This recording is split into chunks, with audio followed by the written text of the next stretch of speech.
afternoon, ladies and gentlemen. I think we're going to get started. Unfortunately, there have been delays in other sessions and probably people enjoying the nice weather outside for lunch. Welcome to those of you who made it to this session on road safety dimension infrastructure management in Africa. My name is Susanna Zamataro. I'm the Director General of the International Road Federation in Geneva. We're still missing a couple of speakers, so if they are in the room, please make your way to the stage anytime. But since time is running, I would suggest that we get started. Indeed, infrastructure is a fundamental piece of the puzzle, the difficult puzzle that is road safety. Too often we keep the attention on the drivers and blaming the drivers, but infrastructure can play a crucial role in achieving the level of road safety that we would expect on our roads. Infrastructure can substantially contribute to the reduction in death and injuries, and we can definitely say that a few infrastructure investments actually have such a return as those which are made to fix road safety problems. But I wonder whether this is a point, the importance of infrastructure in this complex puzzle is really acknowledged in the different governments. So that I think I will start the discussion with my colleague on the left-hand side. Maybe we'll just first have a round of introductions. I will start from my left, representative from Morocco, and then maybe you can all introduce yourselves, and then we'll get started. Merci beaucoup. Je me présente, je suis Saïd Khakouri, chef de la division de l'exploitation de la route. Donc je relève de la direction des routes au ministère de l'équipement, de transport, de la logistique et de l'eau. Je vous remercie. Moi, je m'appelle Souleymane Traoré.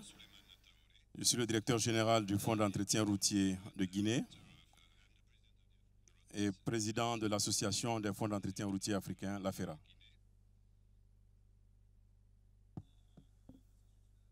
Je suis Michel Komlan Tendano. Je suis le secrétaire général du ministère des Infrastructures et des Transports de la République togolaise. Good afternoon. My name is Girma Branu Bazabbe. I work for the African Development Bank as a road safety specialist. Thank you. Je me tourne vers le représentant. Ah oui, j'ai changé de langue entre-temps. Je me tourne vers le représentant du Maroc. Est-ce que l'importance de l'infrastructure est vraiment ressentie et acknowledged, on dit en anglais, par le gouvernement? Quelle est la situation dans votre pays? Merci Suzanne. Donc c'est pour moi un réel plaisir d'être ici présent à cette séance relative au thème de la dimension des infrastructures, dans la sécurité routière plutôt, dans les infrastructures de la route. Effectivement, au niveau du Maroc, l'infrastructure relève un facteur important pour nous. En voyant d'ailleurs les statistiques de la route, il y a trois facteurs qui sont essentiels. C'est toujours un peu la même chose qui se répète partout dans le monde. Il y a le comportement humain, il y a aussi l'infrastructure et puis donc l'état des véhicules. Au niveau du Maroc, ça a été dit hier par Monsieur le ministre, c'est plus de 90% des accidents sont beaucoup plus liés au comportement des usagers de la route. Donc nous avons des diagnostics beaucoup plus détaillés qui montrent un peu les statistiques officielles. Pour tout ce qui est de l'implication de l'infrastructure par rapport aux causes des accidents de la route, ça relève à peu près 3 à 4%. Et puis donc le reste, c'est un peu donc l'état des véhicules. Pour dire une chose, c'est que nous avons une stratégie de la sécurité routière de 2017-2025 et parmi lesquelles justement un volet très important qui est ciblé, c'est le volet d'avoir des routes beaucoup plus sûres. Donc nous avons un programme dans ce sens avec il est budgétisé, programmé pour améliorer l'état de la sécurité routière au niveau des réseaux de routiers marocains. Pour cibler un peu, donc il y a des différentes interventions qui sont faites. Il y a un programme d'aménagement de sécurité routière. Il y a aussi donc des aménagements de sécurité routière et sont dédiés beaucoup plus aux sections qui reconnaissent des accumulations des accidents de la route. Donc nous avons un budget très énorme, un budget important qui s'étale sur une période 2014-2020. Nous sommes justement en train de l'exécuter actuellement et nous avons maintenant un taux, je dirais taux de réalisation très, très important par rapport au programme visé. Juste pour répondre à votre question, nous avons justement, le gouvernement marocain donne l'importance nécessaire au volet infrastructure à travers différents programmes, notamment le programme spécial des aménagements de sécurité routière, comme je l'ai dit, qui a pour, je dirais, objectif essentiel, c'est d'améliorer le niveau de sécurité routière sur tout le réseau marocain. Et merci. Si je peux rebondir sur la question un instant, c'est ce que nous voyons, c'est que les compétences, elles sont différentes si vous parlez de réseau autoroutier ou de réseau urbain. Comment vous arrivez à vous coordonner? Est-ce qu'il y a un mécanisme de coordination? Parce que, évidemment, le ministre ou le gouvernement peut prendre une décision de principe, donc de s'engager dans la sécurité routière et de relever les niveaux de la sécurité routière sur le réseau. Mais finalement, comment cela se traduit concrètement au niveau opérationnel, étant donné qu'il y a différentes instances qui sont concernées, étant donné qu'il y a aussi différentes compétences, et comment la coordination se fait? Côté de coordination entre les différents intervenants dans la gestion de sécurité routière, il y a donc, le ministère se charge un peu donc de piloter, de gouverner un peu donc tous les volets liés à la sécurité routière. Il y a différents intervenants, notamment donc le ministère à travers la direction des routes pour tout ce qui est réseau classé. Nous avons à peu près 57 300 km de routes qui relèvent directement du ministère de l'équipement. Il y a aussi donc, le réseau autoroutier, à peu près 1800 km. Mais il y a aussi donc, au niveau des périmètres urbains, ça interpelle directement donc, les communes. Mais ils sont représentés au niveau de la commission. Il y a une commission centrale qui se charge un peu pour coordonner tout ce qui est donc, les interventions et le plan d'action, la réalisation, le suivi du plan d'action en matière de sécurité routière. Il est justement dès que les communes sont représentées à travers le ministère le ministère de l'Intérieur pour coordonner tout ce qui est action et intervention au niveau de la sécurité routière, que ce soit en race campagne, c'est la compétence du ministère, ou bien au niveau des autoroutes, ou bien en milieu urbain qui relève, comme je l'ai dit, des compétences des communes. Maybe we'll ask the speaker just join us. English or French? Français. Bonjour monsieur, bienvenue. On vous demande peut-être de vous présenter, comme ça. Je suis monsieur Blaise Onanga, le directeur général de l'entretien routier au Congo. Congo, merci. Ouais. Je vais me tourner vers le Togo et vous poser la même question en fait. Comment cela se passe dans votre pays? Est-ce que l'importance de l'infrastructure dans les puzzles compliqués qui est la sécurité routière est vraiment reconnue et comment cela se traduit au niveau opérationnel dans le pays? Merci de nous avoir invités, de nous associer à cette réflexion. Au Togo, nous avons enregistré l'année passée 5181 accidents sur toutes les routes qui ont engendré 580 morts. Nous avons à peu près un mort pour 10 à 11 accidents. Pour un petit pays de 7 millions d'habitants, effectif total du parc, véhicules et motos confondus, 700 000 à peu près. Et nous sommes rendus très vite compte que nous avons une problématique générale qui est scindée en deux, à l'échelle urbaine et à l'échelle interurbaine. En ville, nous nous sommes rendus compte que les trottoirs existaient, mais que ces trottoirs étaient tout simplement encombrés par des unités commerciales ou bien du stationnement illicite qui imposait aux marcheurs la marche à pied en passant est le premier mode de déplacement du Togolais en ville. Donc les marcheurs empruntent la chaussée qui est plutôt réservée aux véhicules, d'où des conflits d'usage et des accidents. Et qu'au niveau des intersections, malgré la présence des traversées piétonnes, beaucoup ne respectaient pas la priorité aux piétons Et de même que la signalisation dynamique, les feux qui ne sont pas parfois respectés. Grosse problématique à l'approche des pôles générateurs de trafic, centres de santé, centres d'éducation, les écoles, etc. Vous avez la traversée piétonne, mais la priorité n'est pas aussi respectée. Alors, par rapport à ça, est venu s'ajouter les autoroutes urbaines. Parce que pour désengorger la ville des flux importants, Lomé est une ville portuaire, bras sur la mer des pays de l'Interland comme le Burkina, le Mali et le Niger. On a construit une autoroute de contournement et malheureusement, la traversée de cette autoroute également par les piétons causait problème. Alors, sur le plan de l'aménagement des routes, l'État a pris des dispositions. Comme les traversées piétonnes n'étaient pas respectées, nous avons systématiquement couplé ces traversées avec des aménagements physiques pour ralentir la vitesse de type Dodan.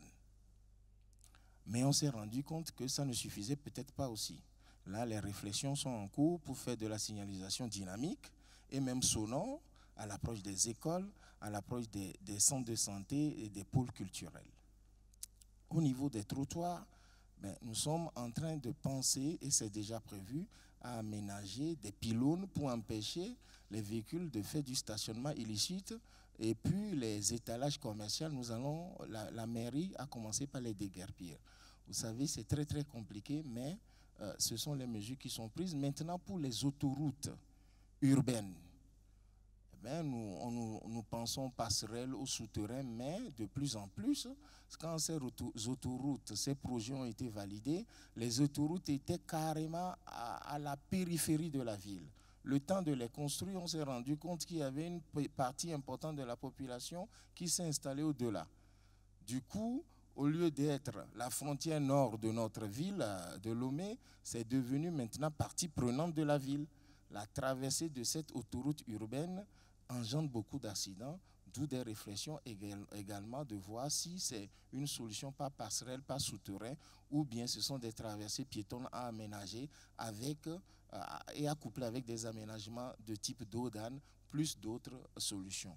Sur l'interurbain, par contre, ce que nous avons comme grand défi, c'est quand même le nombre impressionnant de morts que nous avons sur le corridor Lomé-Ouagadougou. C'est la moitié des morts enregistrés par accident au Togo. Sur les 580, 1 sur 2 décèdent sur cette route. Et souvent, qu'est-ce qui se passe? Ce sont des camions en panne, on met le triangle, on fait du stationnement sur voirie, on met quelques herbes pour signaler que le véhicule est tombé en panne. Ça peut traîner là 2 semaines. D'autres autocars, d'autres minibus viennent s'empaler là-dessus et on enregistre des morts, surtout la nuit, puisque l'éclairage sur cette voie n'est pas partout.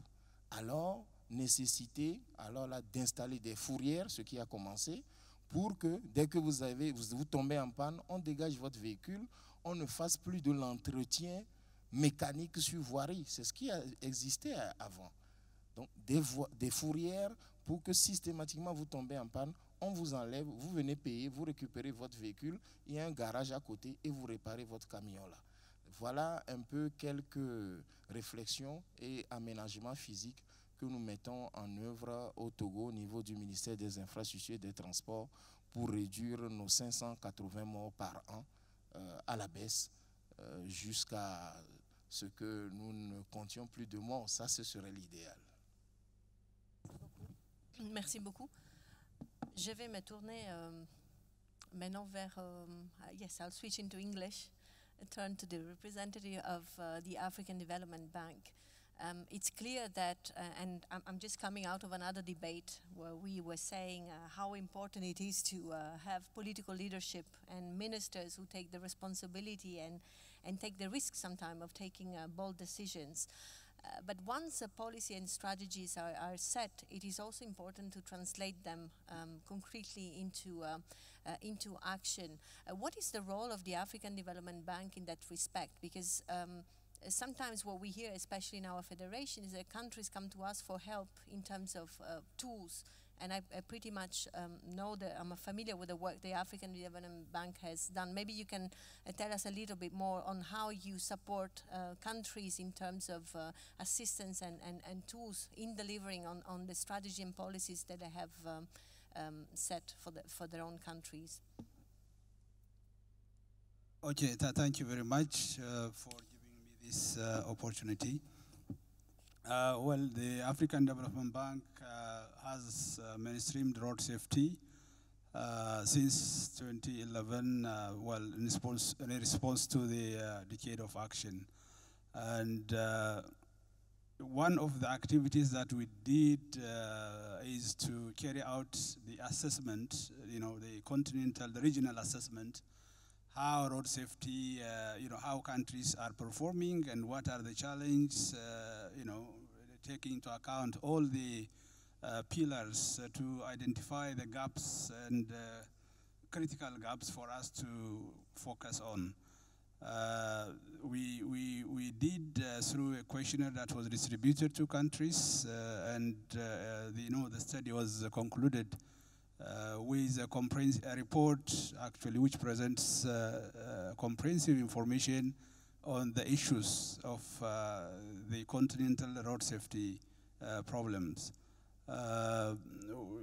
Well, based on the assessments, the ADB has strategized itself to focus on two areas. One is infrastructure safety, and the other is capacity building. Coming back to the answer to the question, your question actually is, what we did is for infrastructure safety, as you know, the bank is investing a huge amount of money on transport, particularly on road projects. So the bank has made road safety audit mandatory for all bank financed projects. And the other thing that we did to support the countries, regional member countries, is actually the development of 3 manuals for road safety.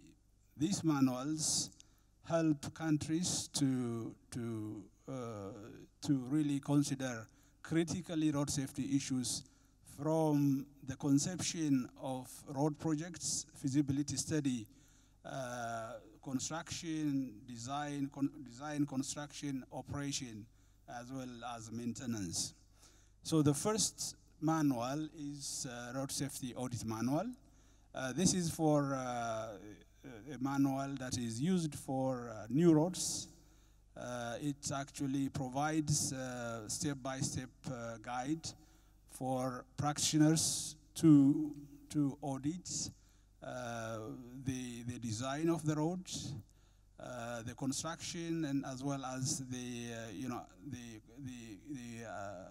road after completing the construction. For practitioners to really carry out the road safety audit in order to check and bring into effect the mitigation measures that are required. And the second manual is what we call the proactive manual. This is applicable on existing roads which do not have reliable accident data. So this is supposed to be used by professional qualified road safety engineers to inspect the road section and identify dangerous sections based on experiences and marks of previous road accidents. And then these assessments will lead to the development of mitigation measures for identified black spots. This is exactly for, as I have said, for existing roads without reliable data. And the third one is the manual that is used for existing roads, which has reliable accident data and reactive, because the development of mitigation measures and the identification of the black spots are dependent on the accident that has occurred in the last 3 or 5 years. So these 3 series of manuals actually takes into account, helps the countries to improve and to consider step by step the road safety, aspects of the infrastructure.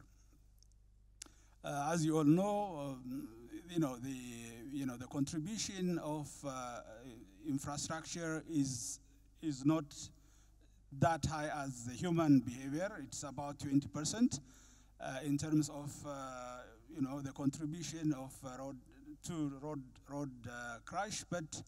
But when we look at it in terms of mitigation measure, its contribution is far from 20%, because it can influence the behavior of people, how to behave on the road, how to drive, and so forth. So the mitigation measures are far ahead from the contribution proportion. So the bank, after actually developing these manuals, which are now available online, has given training for countries,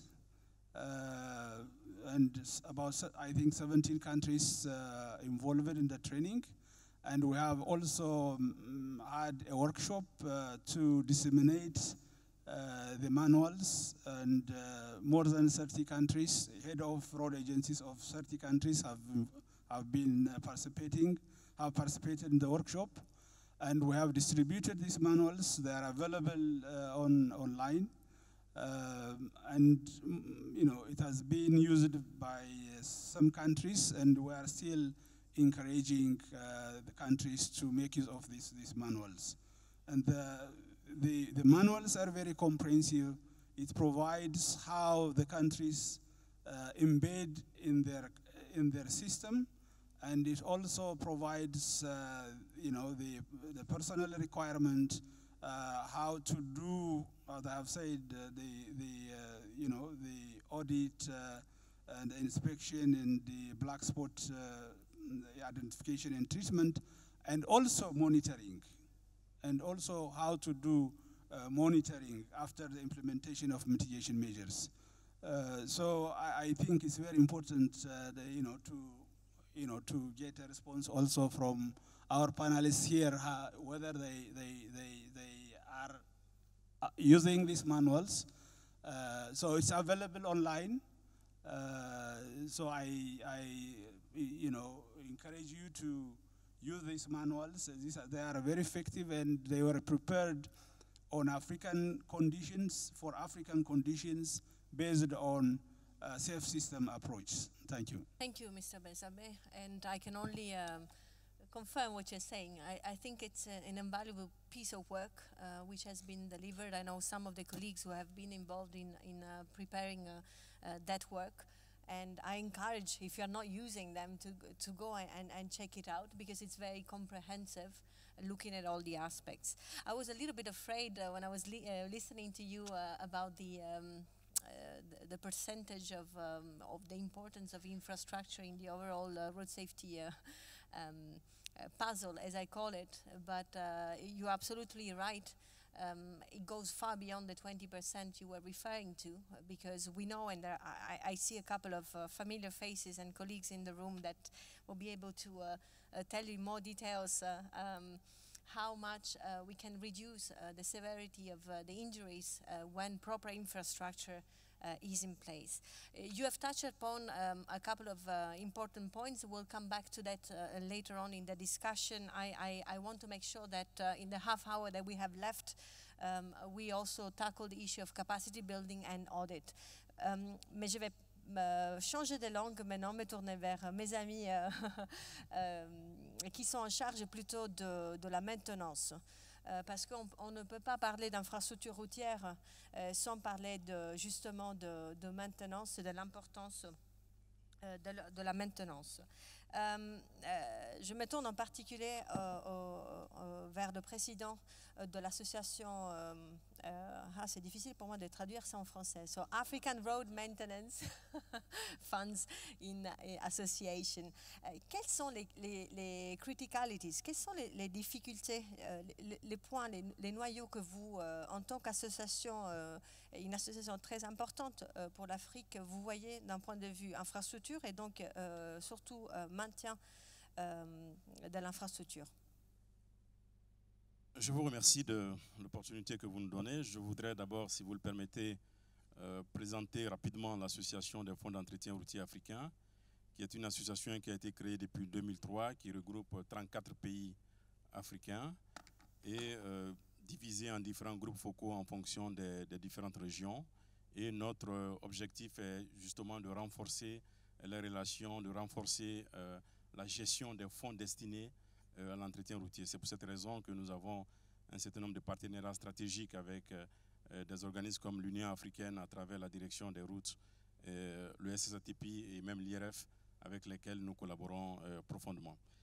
Pour en venir à votre question, certes, dans la construction de nouvelles infrastructures routières, on prend en compte la dimension sécuritaire, mais il faut reconnaître que quand il s'agit d'entretien des routes, la dimension de la sécurité routière est difficilement prise en compte, alors que en réalité, la destruction des infrastructures routières commence en général par les instruments de signalisation et donc de sécurité routière. Et quand vous regardez la plupart des budgets des fonds d'entretien routier, puisque notre objectif, notre mission est de financer dans les différents pays l'entretien des routes, vous verrez que les budgets destinés à la sécurité routière sont de l'ordre de 1 à 2% du budget global.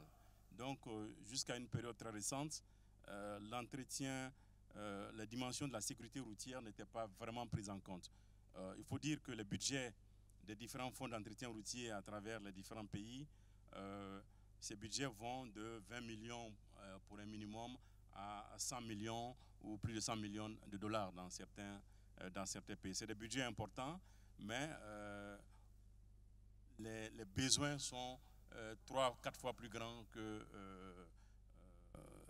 les ressources disponibles. Et dans ces budgets-là, il n'y a que 1 à 2% qui est consacré à l'entretien, à la sécurité routière. Donc c'est très minime. C'est pour cette raison qu'en tant qu'association, lors de notre dernière assemblée générale tenue à Addis Abeba, l'AFERA a décidé de recommander à l'ensemble des fonds routiers de porter ce budget destiné à la sécurité routière à au moins 5%.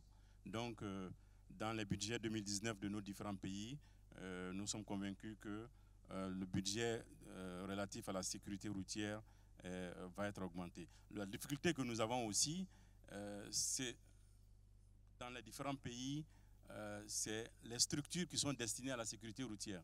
Vous voyez que dans certains ministères des Transports, dans des pays où vous avez à la fois un ministère des Infrastructures et un ministère des Transports, les agences routières revendiquent les budgets destinés à la sécurité routière, alors que les agences de sécurité routière aussi le demandent d'un côté. Donc il y a ce problème de coordination au niveau des maîtres d'ouvrage quant au projet de réhabilitation ou d'entretien des équipements de la sécurité routière. Voilà un peu les challenges qui sont les nôtres dans les différents pays.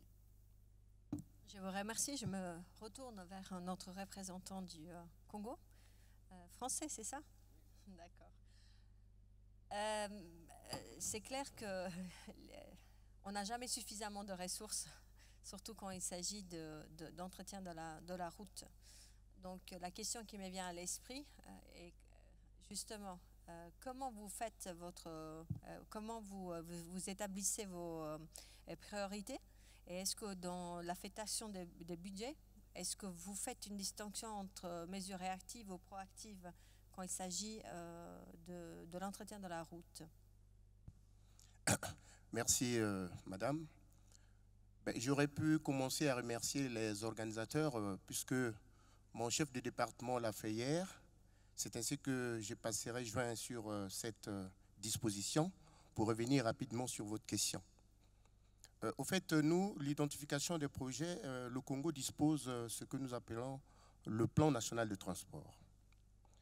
Ce plan national de transport qui est adopté depuis juillet 2007 a été élaboré sur la base du plan directeur consensuel des transports en Afrique centrale, le PDCTAC, qui lui est un document de référence au sein des pays de la sous-région Afrique centrale.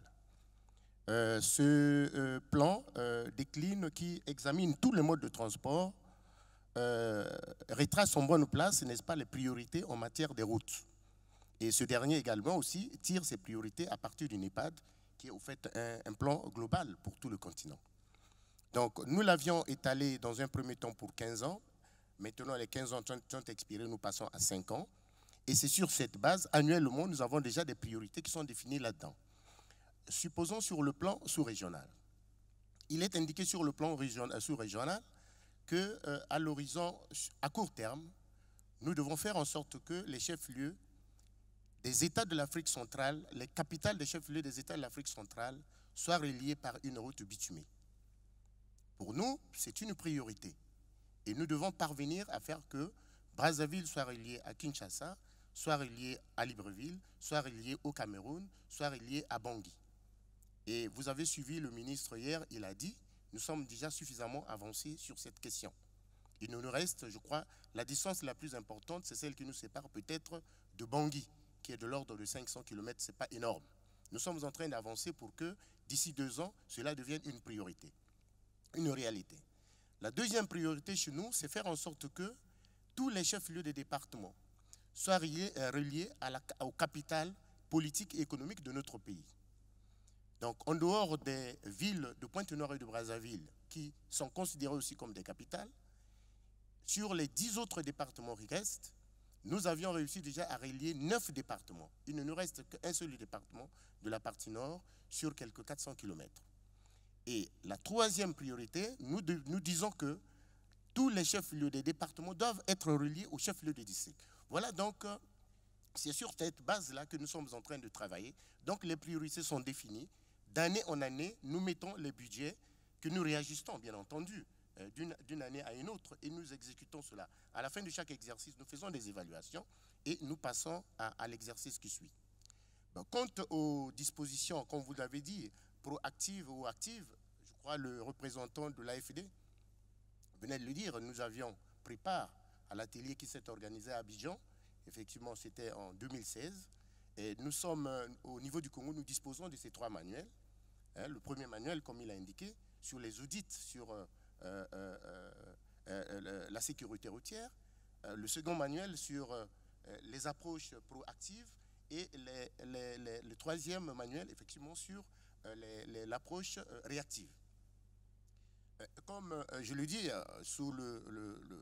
en présence de le représentant de l'AFD, mais pour aborder ces différentes approches, il y a préalablement un cadre juridique, légal, qu'il faut mettre en place. Et en ce moment, à partir de ce cadre juridique légal à mettre en place, il faut avoir des protocoles et des procédures qui sont rédigés. Et ensuite, quand vous allez, il faut déterminer, il faut mettre en place les équipes, des professionnels. Et ensuite, il faut passer maintenant, n'est-ce pas, aux évaluations. Pour cela, il faut disposer d'un budget. Vous voyez, donc tout ceci, c'est des contraintes. Aujourd'hui, au Congo, nous sommes en train de finaliser, d'ici le 31 décembre, nous finalisons ce que nous appelons le PAGER. Le PAGER qui est un projet d'appui, n'est-ce pas, à la gouvernance et à l'entretien routier. Il y a donc, dans le cadre de ce projet, il y a 7 composantes, dont une composante, effectivement, traite des textes d'application du plan national de transport. Une autre composante plutôt parle du système géographique d'information. Une autre composante parle effectivement du plan national, n'est-ce pas, de sécurité routière à mettre en place pour dégager effectivement une autorité pour pouvoir gérer les questions, n'est-ce pas, de la sécurité routière. Mais est-il que dans la conception des projets au Congo, nous faisons, n'est-ce pas, de la prise en compte de la sécurité routière à l'étape de la planification, à l'étape de la conception de chaque projet. Et effectivement, sont disposés des documents, la direction des transports terrestres, qui est ici représentée par un collègue qui est ici présent, essaie d'identifier, n'est-ce pas, les points qui constituent comme les points où, comme on l'a dit, dans le cadre de l'approche proactive, les points qui nécessiteraient, n'est-ce pas, la pose des panneaux de signalisation. Tout comme les points qui ont été identifiés là où les accidents se passent. Et nous, les constructeurs, quand il y a les budgets sont disponibles, nous procédons, n'est-ce pas, à apporter des réparations. Maintenant, pour terminer, comme l'a dit le président des comités de fonds routiers, le fonds routier du Congo aujourd'hui dispose de 5% de son budget pour financer la sécurité routière et 5% de son budget pour financer la protection du patrimoine routier national. Merci beaucoup. Merci pour ces explications. Je vois que le temps court. I'm switching into English now. I actually would like to take some questions from the floor, if there are any. Is there any question from the floor? Est-ce qu'il y a des questions depuis le... Vous pouvez lui donner un micro, s'il vous plaît? Parce que c'est bien de discuter entre nous, mais on est là justement pour écouter les autres. Quand vous posez votre question, vous pouvez nous dire votre nom et votre affiliation? رئيس الجمعية الأفريقية للصيانة اللي هو Chief of Society of African Maintenance. هل من وين تأتي الميزانية؟ من أين تأتي الميزانية؟ مثلا 100 ألف دولار 100 مليون دولار للجمعية الأفريقية للصيانة. هل هي من الدول بتجمع من الدول الأفريقية مثلا؟ ولا هي بتجي من جهات ثانية؟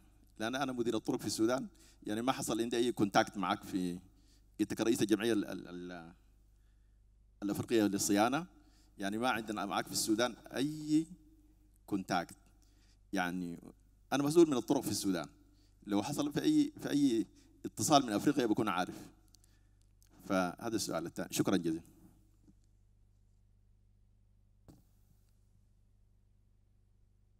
Merci. J'ai loupé la première question parce que je n'avais pas de traduction. Je vais prendre peut-être... I'm going to take another question from the floor, if there's any. There's another question over there, and then I'll give the floor to the representative of the African Development Bank and AMFA. Thank you. My question is simple. I have a hypothesis that mobility is a function of the flux of the number of cars crossing different routes in specific time. If we would like to manage the mobility, then we should at the same time reduce the number of the cars, the flux,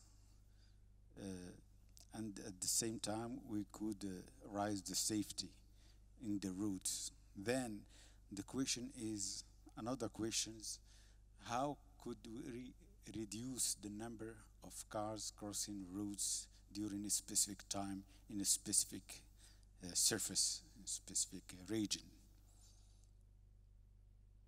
My question is, it by doing some sustainable financial policy, for instance, by enforcing carbon tax.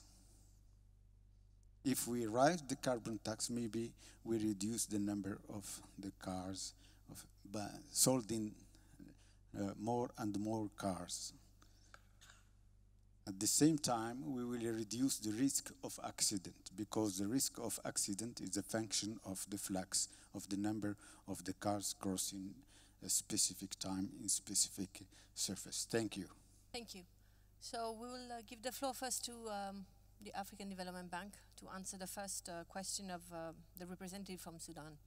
Okay, thank you very much for giving me the opportunity. The answer to the question is no. Our responsibility or function is not limited to, at least in all aspects, is not limited to providing the tools, the manuals. We also provide financing for road design, construction, and maintenance, and even for road safety, provided that your government, particularly the Ministry of Finance, requests the bank. The bank has got different windows for regional member countries to access funding, and the bank is very much, connected to your Ministry of Finance. So it's your Ministry of Finance to choose, for what purpose the money from the bank can be allocated for. So it can be for design, construction, or maintenance. So that is the answer. If my answer is not sufficient, I think we can discuss later on.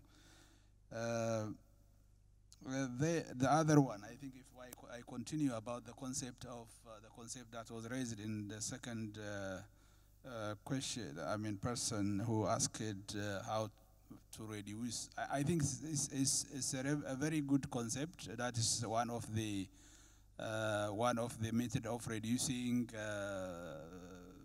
road crash. Mobility, safety is a function of mobility, and if we reduce mobility, we reduce the exposure to that risk, the risk for the road crash. And there are different ways of reducing mobility. I can give you examples. One is proper planning.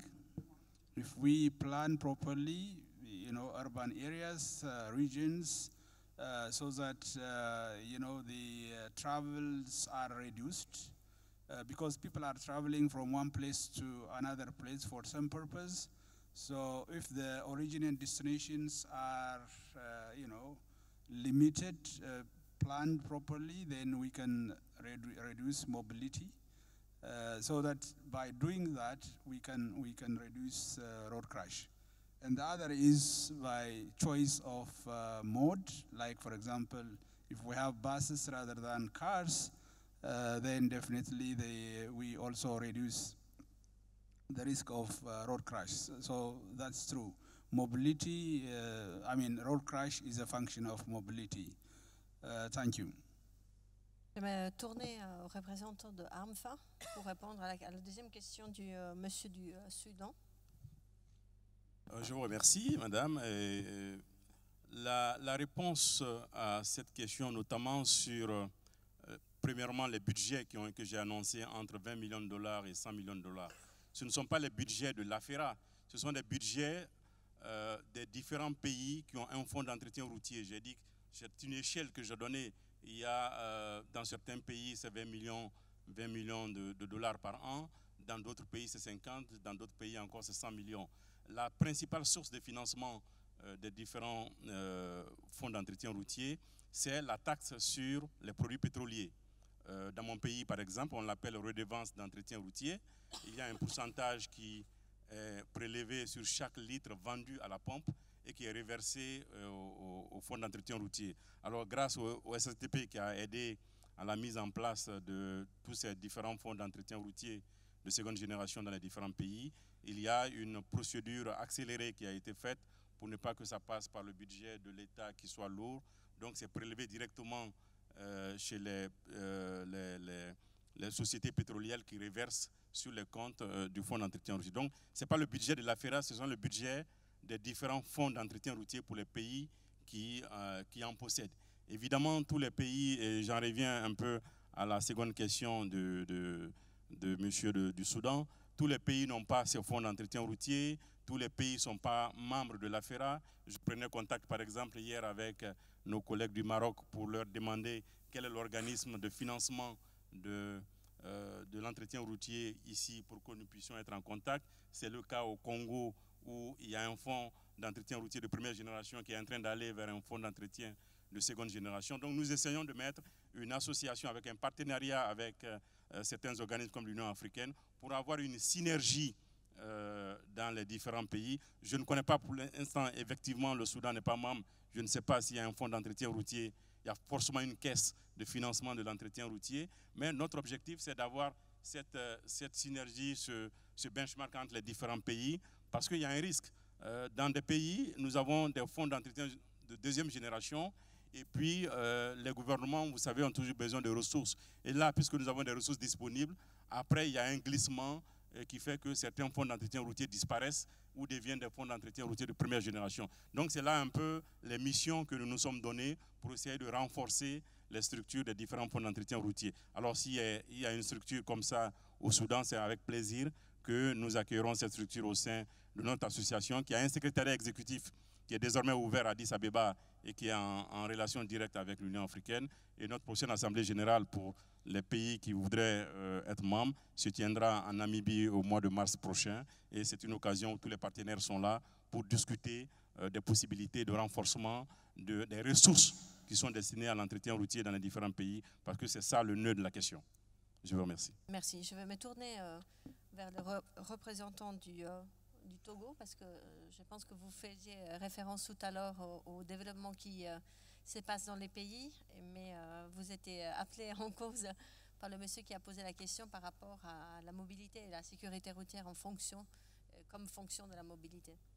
Oui, même avant cela, vous savez, dans nos ministères, quand vous avez un projet de construction d'une route, vous avez un budget, vous avez plusieurs lignes dans le budget.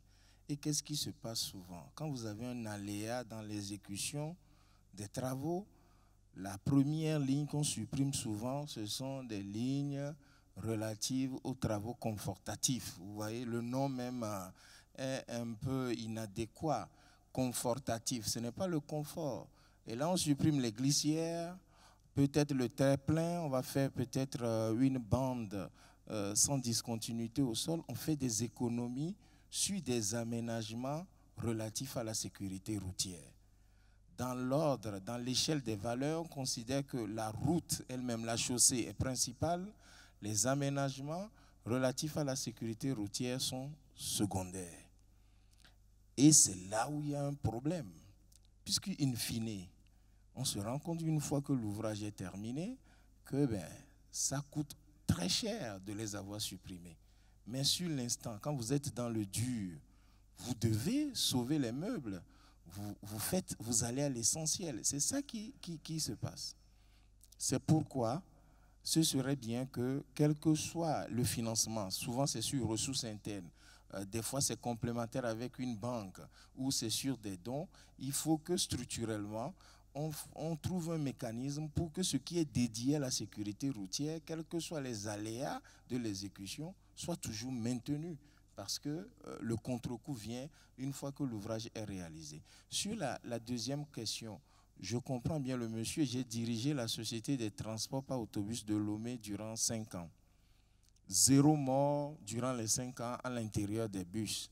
Alors que, comme je venais de le dire, les 580 morts enregistrés sur les routes togolaises, vous avez 2/3 des accidents qui sont causés par les 2 roues motorisées. Donc, il y a un gain substantiel à faire en massifiant les flux sur des services de transport collectif de masse. Mais nous n'avons pas beaucoup de financement de ces entreprises-là. C'est par volonté de l'État qu'on crée ces structures qui pratiquent d'ailleurs des tarifications préférentielles, voire sociales, puisque c'est des prix imposés par l'État. Mais malheureusement, vous voyez beaucoup de dons, beaucoup de partenariats pour financer les routes, pour financer ceci, mais pour financer les bus, parce qu'une fois qu'on a fait les routes, il faut le transport de surface, pour financer les sociétés de transport collectif par autobus.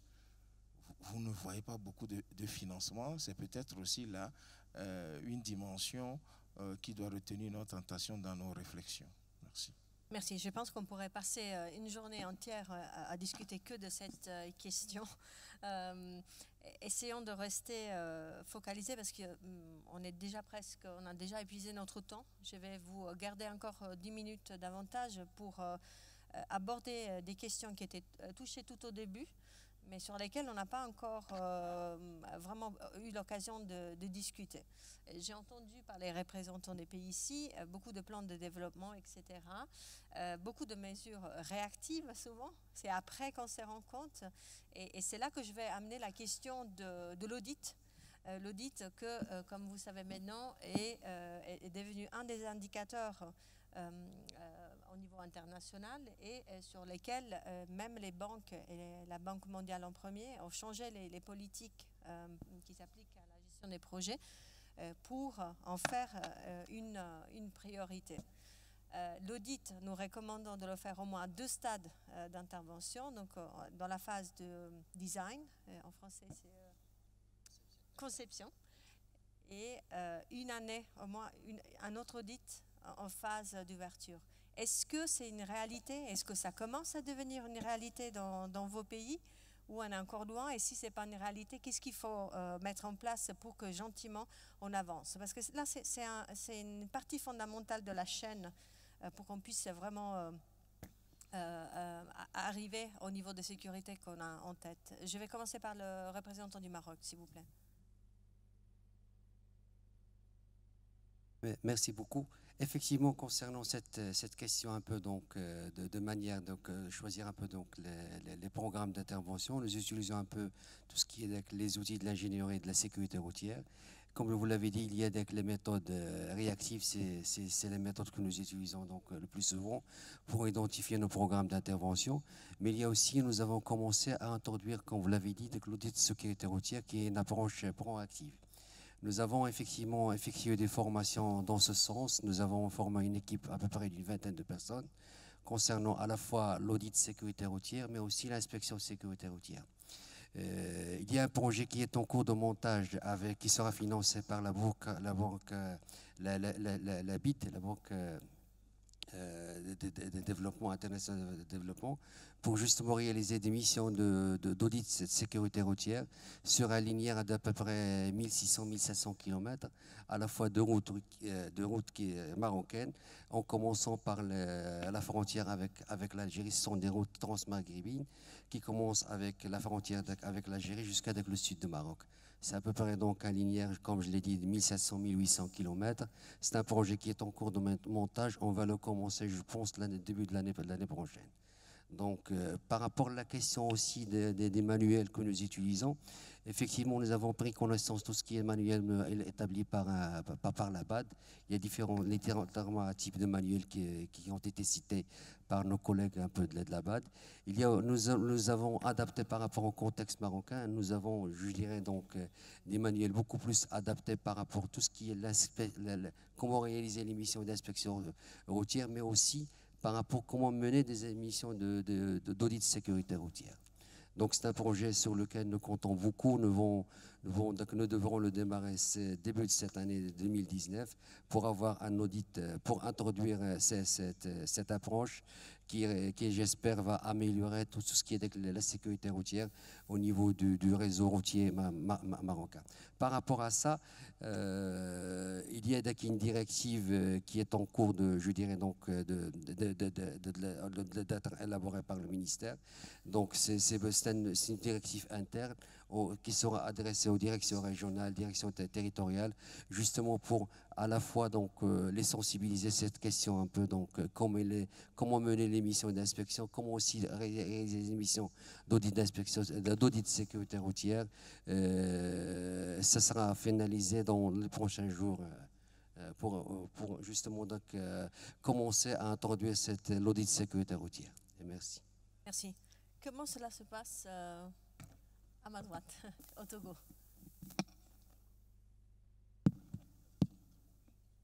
Merci.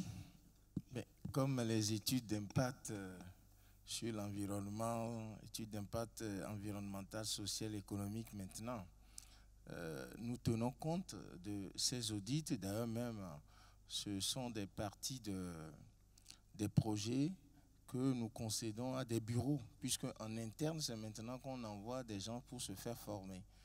Parce qu'il faut toujours de la ressource interne dans les ministères.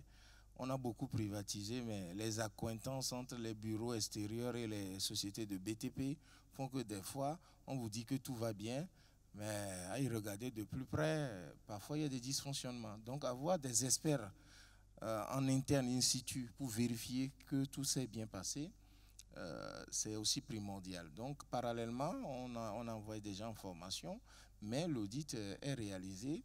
Cependant, comme je vous le disais, on est rattrapé parfois par la réalité. L'audit existe à la conception. Au cours de l'exécution, se pose un problème de financement, sans me redire, il faut trouver une solution. Et c'est là où je pense qu'on ne mène pas assez des réflexions, l'utile avant l'agréable, on coupe, on diminue, et puis on va à l'essentiel. Et parfois, à la fin, quand on réalise l'autre audit, la seconde phase, on se rend compte quand même que par rapport à nos voeux, ce n'est pas tout à fait ce qui a été réalisé. On se dit, ce sera corrigé plus tard. Plus tard, c'est parti. Il faut qu'on soit rattrapé par un drame pour se réveiller et se dire, attention, au départ, il y a eu un dysfonctionnement, on n'a pas fait assez attention, on revient là-dessus. Comment faire en sorte que l'audit soit une sorte de tableau de bord qui nous conduise à être efficace, à gagner en efficacité, en volume et à respecter tout ce qu'on a prévu? C'est tout le challenge qui existe maintenant. Parce que dans nos pays où tout est prioritaire, sans vous mentir, madame, on regarde bien, on se dit, qu'est-ce qui est le plus urgent, qu'est-ce qui est le plus utile, faisons-le d'abord avant l'autre. Un, tiens, vaut mieux que tu l'auras, que deux, tu l'auras. Voilà un peu ce à quoi on est souvent confronté. En vous écoutant, oui, je comprends l'argument financier. Mais les arguments financiers souvent sont dépassés par des décisions qui sont purement politiques. Donc peut-être on revient toujours au but de la pyramide. Il faut que le gouvernement en fasse une priorité pour qu'on puisse trouver les ressources. Parce que je pense qu'à la fin, d'une façon ou d'une autre, on réussit toujours à trouver les ressources. Je vois le temps courir. On n'a pas encore abordé la question. Oui, vous avez parlé un petit peu des inspections. Je vois des collègues de IRAP qui sont dans la salle. Et ça nous demanderait un autre workshop à part pour en parler et de la question des données. Et tout est lié d'une façon ou d'une autre. Est-ce que, oui, les bonnes politiques et les bons plans sont en place? Est-ce qu'on a la volonté politique? Est-ce que mes hommes sur le terrain sont formés, comme vous le dites, pour pouvoir vraiment faire les audits? Et puis à la fin, un point important qu'on oublie dans la chaîne, c'est souvent les données. Comment on récolte des données? Comment on est en train de vraiment cerner si on est en train d'atteindre nos objectifs et si les interventions qu'on a faites, mises en place, elles sont en train de livrer les résultats que nous attendons. Malheureusement, on n'a pas suffisamment de temps pour le dire, pour discuter ces sujets. Je vais vite donner 1 minute la parole à chacun de vous pour faire une recommandation. Parce qu'en fait, en fin de compte, on est ici pour échanger des expériences et pour apprendre l'un de l'autre. Justement, le monsieur du Soudan vient d'apprendre qu'il y a une association qui s'occupe, qui essaie de coordonner les efforts des maintenance funds, des fonds pour l'entretien de la route. Donc, je vous donnerai 1 minute chacun pour un dernier message pour l'audience que vous voulez faire passer. De mon côté, j'en profite en tant que modérateur et représentant de l'IRF pour partager avec vous un point qui nous tient très, très à cœur et qui est lié strictement à la question des audits. Nous organisons nous-mêmes beaucoup de formations en matière d'audit. Je vois encore une fois là un problème d'approche stratégique. Souvent, c'est des audits et des cours de formation qui sont faits ad hoc, sans une approche globale, sans s'occuper de comment ce personnel ensuite va poursuivre sa carrière. L'autre chose, donc une invitation en tant que Fédération routière internationale, c'est de penser d'une manière un peu stratégique. Je sais qu'on est toujours à la bourre parce qu'on n'a pas les fonds et les formations coûtent de l'argent.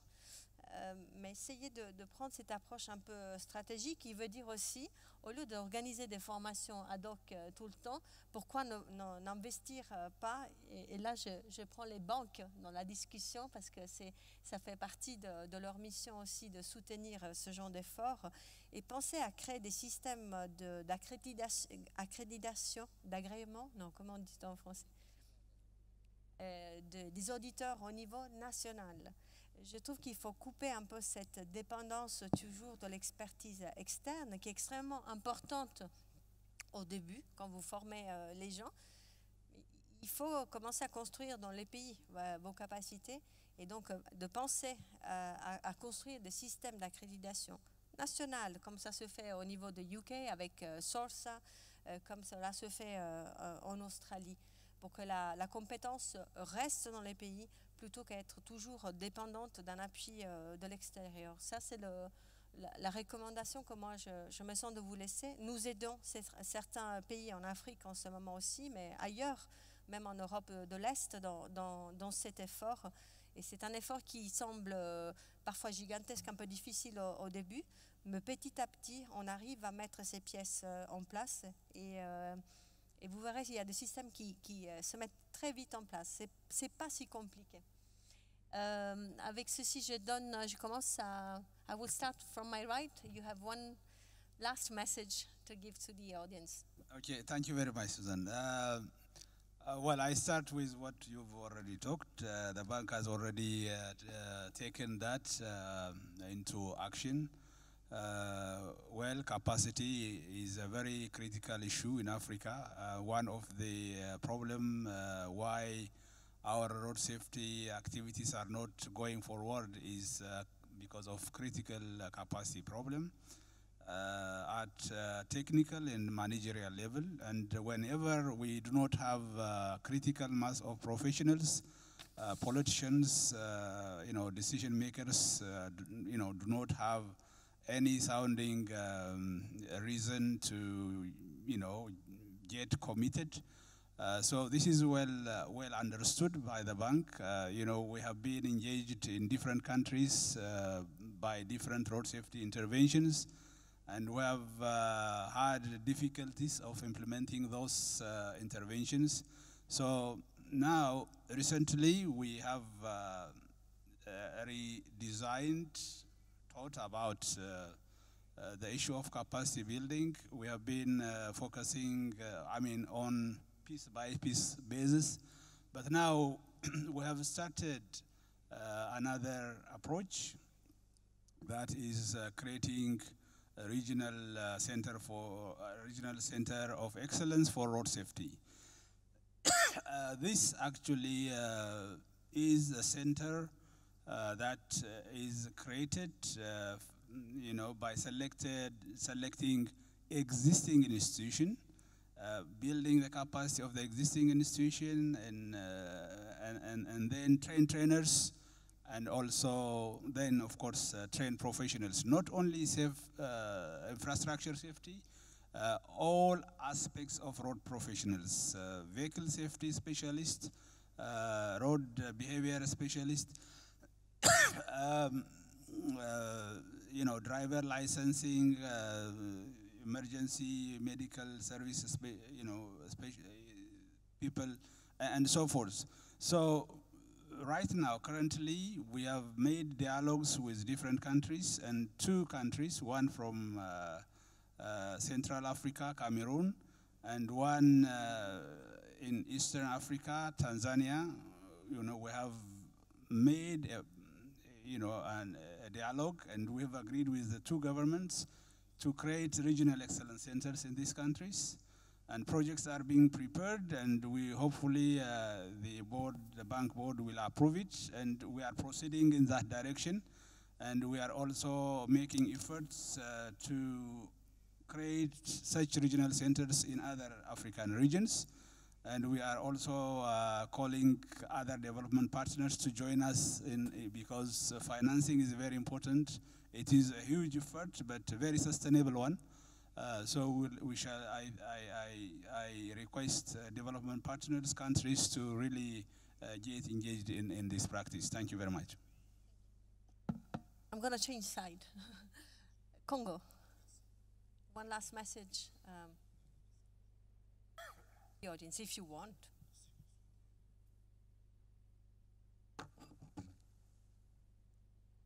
En fait, le dernier message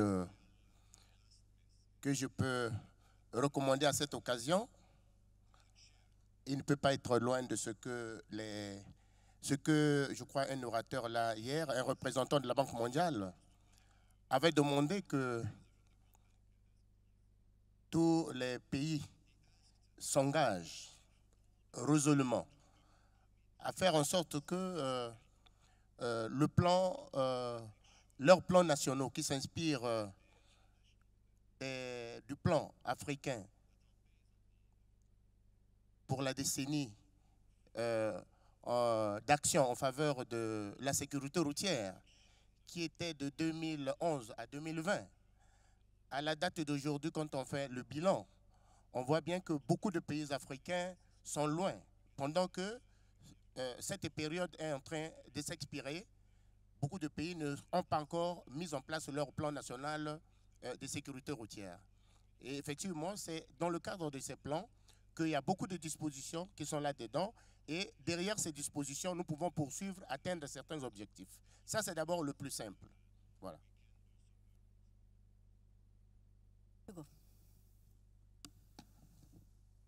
Merci. Pour mon mot de fin, je dirais tout simplement qu'il faut que dans chacun de nos pays, nous ayons un leader sur la sécurité routière. Que les gouvernements changent, qu'on trouve un moyen de nommer toujours, bien d'identifier un ministre qui a ses entrées à la présidence, monsieur le point focal ou bien monsieur sécurité routière. À dissocier, pas forcément qu'il soit le ministre des Transports ou de la Sécurité, mais quelqu'un qui a des allants par rapport ou des affinités ou une affection par rapport à cette thématique-là. C'est très important.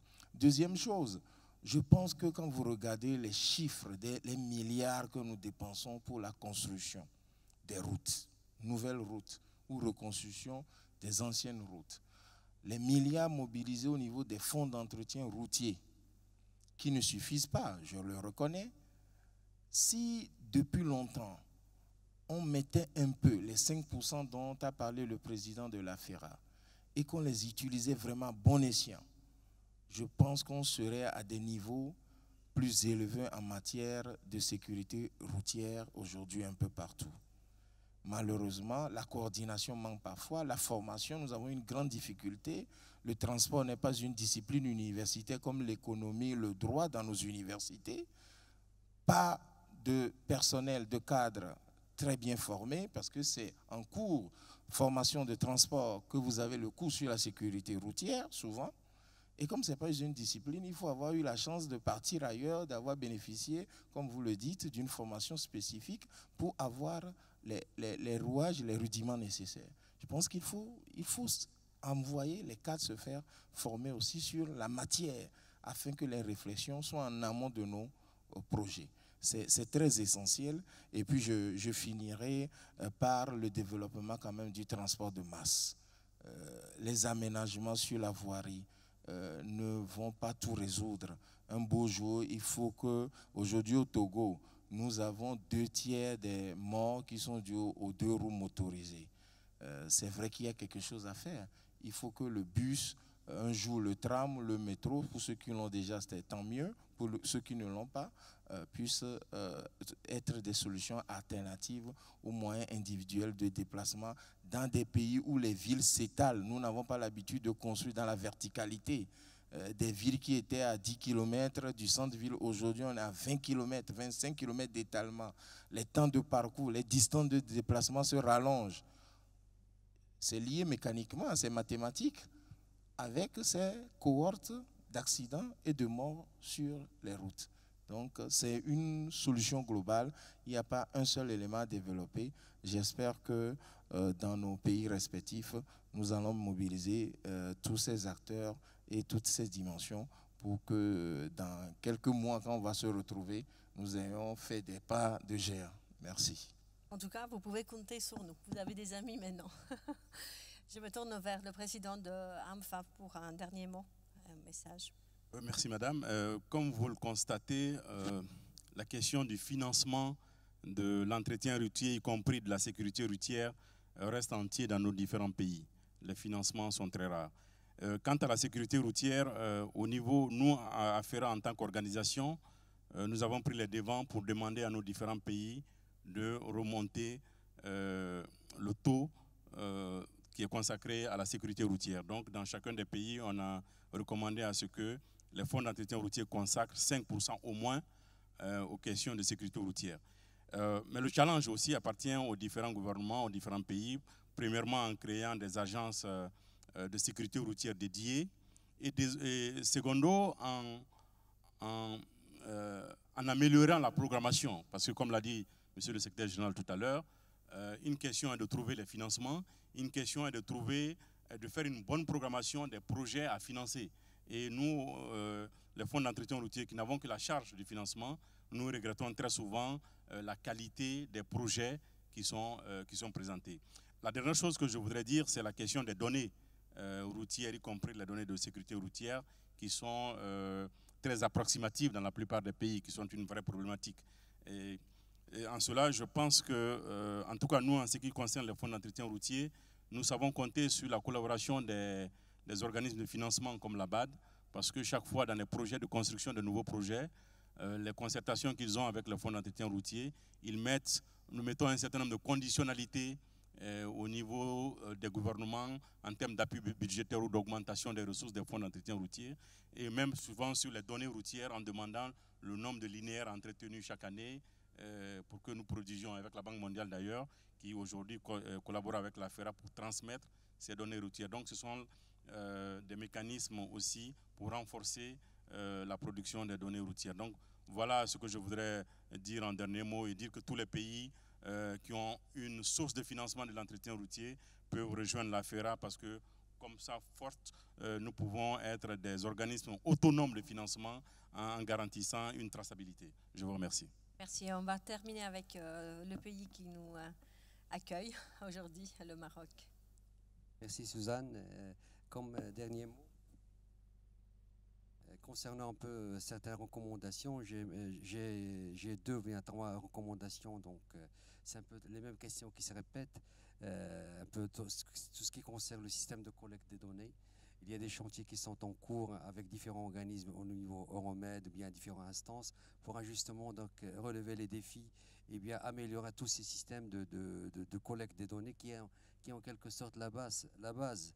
Toute l'ingénierie de sécurité routière repose effectivement sur ce système-là. Il y a des défis à relever, il y a des dysfonctionnements qu'il faut améliorer. Nous, par rapport au projet d'Euromed, nous avons justement fixé un objectif, c'est un peu de passer du groupe 4, qui est le classement actuel du Maroc, et c'est le classement de la plupart des pays du monde, vers le groupe 2. Le groupe 2, ça suppose d'avoir des moyens techniques nécessaires pour un peu maîtriser la collecte des données. Concernant donc la question qui se répète toujours un peu, c'est la question de mon collègue, c'est le financement de la sécurité routière. Je m'intéresserai beaucoup plus sur la question du financement des aménagements de sécurité routière. Nous avons des crédits qui sont mis en place par le ministère, mais ça reste toujours insuffisant. Il y a par rapport aux besoins qui sont recensés au niveau des terrains, il y a beaucoup d'aménagements à faire, beaucoup d'interventions à faire, beaucoup d'opérations qui sont demandées à la fois par les différents intervenants, par la population. Il faut trouver justement le financement nécessaire pour les réaliser. Nous avons donc les outils nécessaires pour identifier les sections sur lesquelles nous devrons justement intervenir, mais la question de financement, donc, ça reste toujours un peu crucial et le budget que nous avons, ça reste toujours donc, un peu insuffisant. Il y a un atelier qui va suivre, je pense que ça va être consacré à cette question de financement.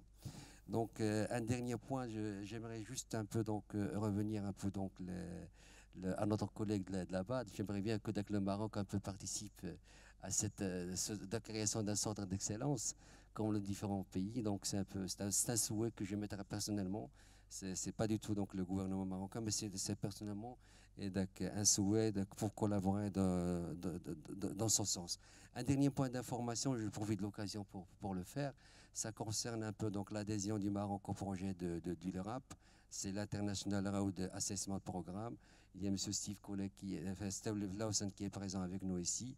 Nous avons signé justement donc un mémoire d'entente avec justement l'IRAP. C'est en vue de collaborer pour justement améliorer la sécurité routière sur le réseau routier marocain. Ça va nous permettre d'élaborer des cartographies des risques, des plans d'investissement pour justement avoir une meilleure performance en matière de sécurité routière. Merci. Merci de terminer sur des notes positives, parce qu'on a beaucoup entendu de problèmes au niveau du financement, etc. Mais en fait, c'est possible et il y a des choses qui se passent. C'est juste que la tâche que nous avons devant nous est parfois décourageante, mais il y a du progrès qui se fait grâce justement au partenariat. Ça, je pense que c'est le mot-clé de ce forum. Et c'est le mot-clé pour le futur. Je profite du fait que je suis modératrice et que j'ai le micro, justement, comme on a touché sur la question des données, pour vous inviter demain à 11h dans la salle Karam 3, si je ne me trompe pas. L'IRF va présenter cette nouvelle plateforme qu'on a créée, qu'on appelle la IRF Global Road Data Warehouse. On a utilisé nos données et balancé toutes nos données sur une plateforme, des données qu'on collecte depuis 55 ans. Donc venez voir c'est ce que c'est, et surtout on a envie d'avoir votre feedback. C'est un travail qu'on fait dans l'optique aussi de soutenir les observatoires régionaux sur la sécurité routière et pour donner accès au pays justement aux données qu'on a en ce moment, et la possibilité aussi de faire de l'analyse et des projections à travers un système de dashboard. Je vous remercie tous et toutes pour avoir été avec nous cet après-midi. Je pense qu'il vous reste encore un petit peu de temps pour un café, et puis il y a une session qui suit ici sur le financement justement en matière de sécurité routière. Merci beaucoup et merci beaucoup à tous les intervenants.